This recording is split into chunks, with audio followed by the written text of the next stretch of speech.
If you're within the animation community, you've probably seen this video floating around and you know how full of crap it is. Long story short, Mans tries to claim that Hazel is a race-swapped, gender-swapped Timmy Turner, with no evidence for why he thinks that way, and basically dives down the rabbit hole into chud territory about why reboots suck.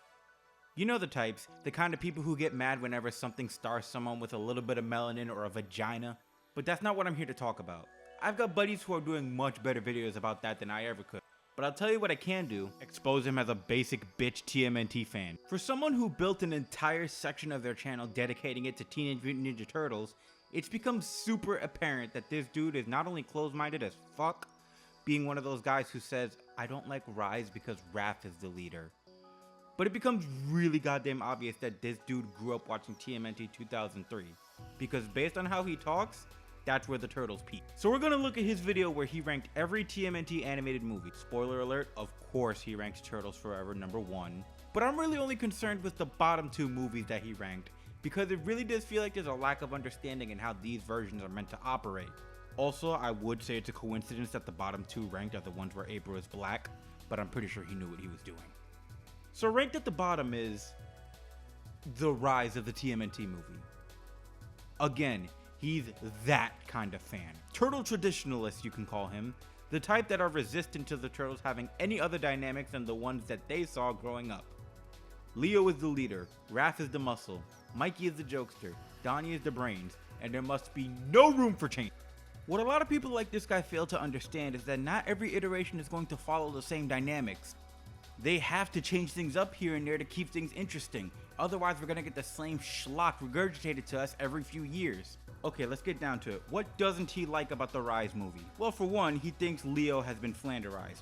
He's not a fan of him making jokes and, quote, acting like a second Mikey, and that Raph should be the one to take him down a notch and clash with him. Mind you, as he's saying this, he's playing a scene from the movie wherein Raph is clashing with Leo. We've got this hero thing wired. I mean, our ninjosity is off the charts. We've got some kickin' mystic weapons. And do I need to remind you who has 4 shells and defeated the Shredder? Hey, Leo! You just don't get it. If you really pay attention, which I'm guessing this guy didn't do, the traditional dynamics are still there. It's just the roles that they're playing are different. Now here's the thing about Leonardo and Rise. It's made incredibly obvious from the first couple episodes that he does have what it takes to be the leader. It's only paper. I'm so sorry. Donnie, what did he just say? Did he say it's only paper? Yep. Did he say it's only paper? Yes, he did. Okay, that's what they all say. It's just a lack of self-confidence that holds him back, which is why he lets Raph take the reins due to Raph having a protective big brother syndrome. It's also the reason why he cracks wise all throughout the show and in the movie. He's incredibly insecure about his place among his brothers, and he masks it by joking. Even with Splinter's approval that he's the leader, he doesn't feel like he can handle it. Not to mention, if someone comes back from the future to tell you that you're the chosen one who's gonna save everybody, wouldn't you have a bit of an ego too? Also, let's be real, he's not a second Mikey. Because Mikey in this version is not the jokester. He's more of the heart, the feelings guy.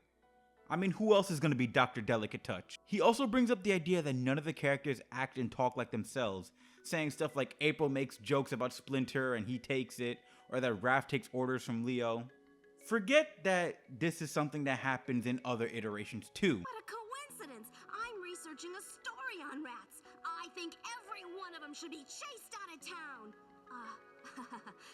Present company accepted, of course. Sensitivity I have trained my entire life to develop. Don't worry, you'll get it. I did, it just took me a long time. That's nothing to be ashamed of. He uses evidence of Peter Laird giving notes about the 2K3 series about how the characters should talk and act. But not every version of the Turtles needs to act like the 2003 series. The dynamics of this show are, from the jump, way different than other versions. Raphael is the leader because he's the biggest and the strongest, and he feels like it's his duty to take care of his family because of that. Leonardo is the jokester with a hidden insecurity who wants to live fast and free and loves his family more than anything. Michelangelo is the artistic type who's the emotional core of the group. He's the little brother.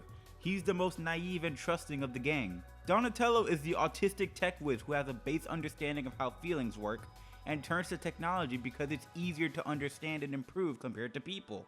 Splinter is the jaded sensei who acts more like a father than a sensei because the turtles gave him a new sense of purpose in life after he abandoned his family traditions due to a tragic past and lost his career as a movie star thanks to Baron Draxum. Whether or not you like these dynamics by themselves is a whole other issue, but if you don't like them just because they don't fit your grand vision of how TMNT should be, then you really should be more open-minded. It's mindsets like this that got Rise of the TMNT cancelled, by the way, because everybody saw the changes, everybody got up in their own feelings because Raph doesn't have his Sai anymore or some nonsense like that, and nobody watched. And by the time they saw that Rise was actually really freaking good, it was too late. Of course, this guy was going to rank this movie as the worst because he hated Rise. And he hated Rise because it didn't fit the mold of what he wanted out of TMNT. So he never gave it a chance. And any chance that he does give it, he will never try to view Rise as trying to do its own thing. He's always going to view it through the goggles of nostalgia and tell himself, well, 2003 did it this way. So his takes on Rise prove that he doesn't really understand how to consume TMNT media that came after his childhood. His take on Mutant Mayhem proves he doesn't know how to critique media, period. For one, this dude can't fucking tell the difference between 2D, 3D, and stop motion because he doesn't know if Mutant Mayhem is any of those or a mix of those. I was too lazy to watch any behind the scenes while writing this. Now let's ignore the fact that you can very clearly see with your eyes that this movie is 3D animated and is taking inspiration from movies like Spider-Verse and Puss in Boots: The Last Wish, with all the dropped frame rates and all that. If you really aren't sure what style of animation something is, my dog, here's a little trick for you. Not everyone knows how to do this, so I'm gonna let you in on a little secret. Google it! My dude can't even get his facts straight before putting together a video. Holy fuck. He's also really confused at the fact that the turtles are so small and wonders why they sound so scratchy as if they're going through puberty. My brother in Mutagen, what does the first T in TMNT stand for? I know this is really easy to forget given how the characters act in all the other adaptations, but I'm gonna give you a little refresher here. They're teenagers! Do a little bit of research on this movie. You'll be able to tell that A, Seth Rogen wanted to cast the turtles as teens because he wanted that to be more of the focus on this version. And B, the constant pop cultural references are there because they're teenagers. Okay, Batman. Last week was Madison Square Garden to watch the Knicks. The week before that was the Adele concert. She hit them notes like crazy. It was transcendent. Of course they're gonna start talking about Drake and Attack on Titan and Kendrick Lamar and Baby Keem. Matter of fact, I 100% anticipate them to start bumping to They Not Like Us in the sequel. Like a bitch, ain't you tired? Trying to strike a chord, and it's probably A minor. Not to mention that a lot of their dialogue was improvised, which is where the pop culture references and slang come from. It all serves to make the teenage Mutant Ninja Turtles feel more like teens. If you would have grown up in New York, you would know that this is how teens from New York talk. Gangsta, I got my puff and my Timbs. I need my bacon, egg, and cheese too. You got the good super flat? He complains that this version of Splinter 2 doesn't come across as wise or serious, which again, this version of the Turtles is more like a family than any other version, along with being more of a comedy than any other version, minus the original of course. He also wants to bring up plot consistencies and names 2 examples. One is Splinter grounding the Turtles and then the Turtles just go to the surface anyway. That's clearly not a plot inconsistency. Splinter doesn't want them going to the surface. The Turtles want to go to the surface. They defy their father and go to the surface by sneaking out. Guys, we just got ungrounded. All right, let's go home. Even if them sneaking out isn't shown, I'm pretty sure you can put A and B together if you're not a 4-year-old. The other is going, oh, Donnie gets stabbed by Raph's Sai and he's fine in the next scene. It's not a plot inconsistency, dipshit. It's called physical comedy. The entire scene this happens around is the Turtles fumbling their way through their first real fight. There's going to be slapstick and stuff like that for jokes. It doesn't need to be treated as a serious thing. Do you watch Tom and Jerry and ask yourself, man, Tom got turned into a square and then the next scene he's fine. Where's the consistency? But then there's this one part that really ticked me off and exposed to me how much of a fake fan he is. First off, he says that Cynthia Utrom only showed up for like one scene and disappeared. Yo, Styles, let him know. That's cap! Totally cap! That means lie! Cynthia Utrom does not just disappear. She's a fairly consistent presence.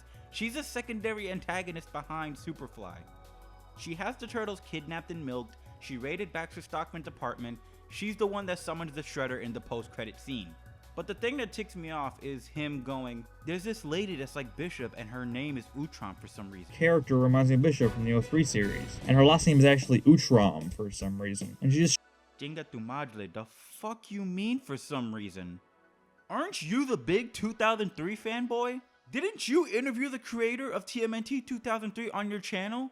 How can you not fucking see that a woman named Cynthia Utrom? Utrom! Hey, here's a fucking refresher for you, bruv.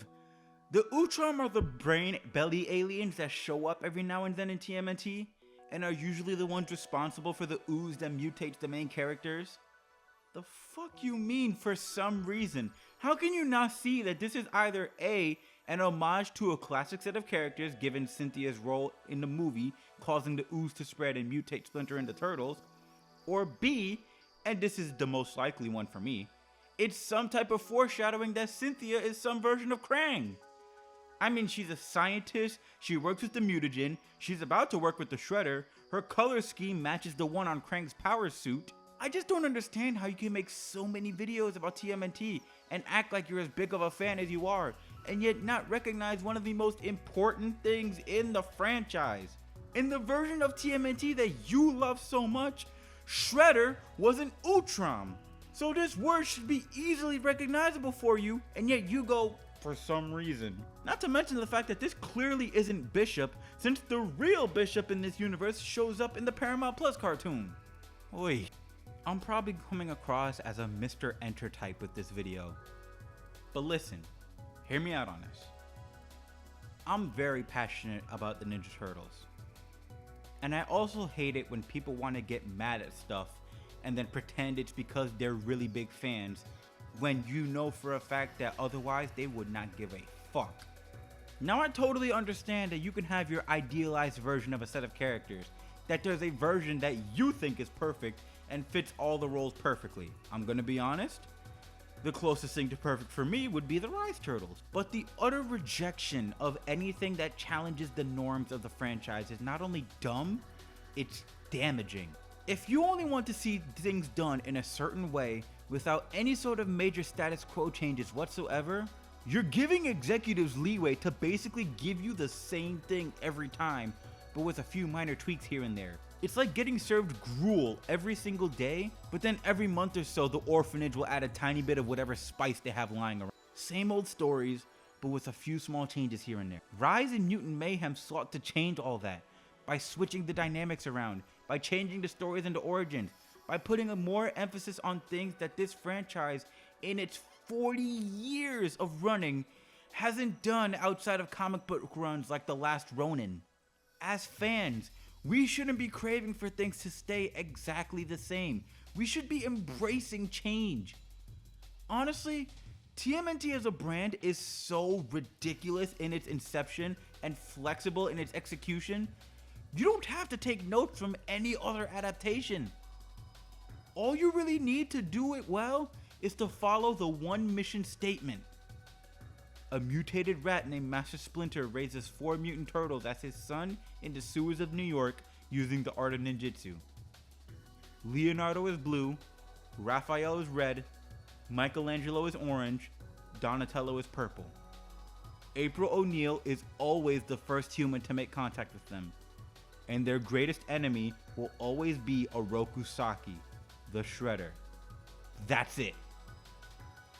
Any stories, events, characters can be interpreted and created in whatever way people want, but as long as you follow this mission statement, even if you do things completely differently, you have a somewhat faithful adaptation that deserves to be acknowledged.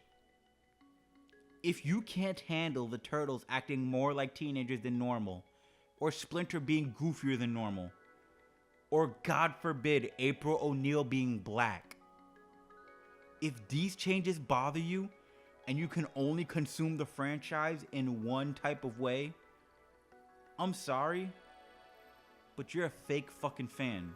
Buy the box set on Amazon and revel in your nostalgia as the rest of us actually enjoy seeing Leo, Raph, Mikey, and Donnie take on new challenges in new ways. I'm in the mood for pizza, but you can call me Crit.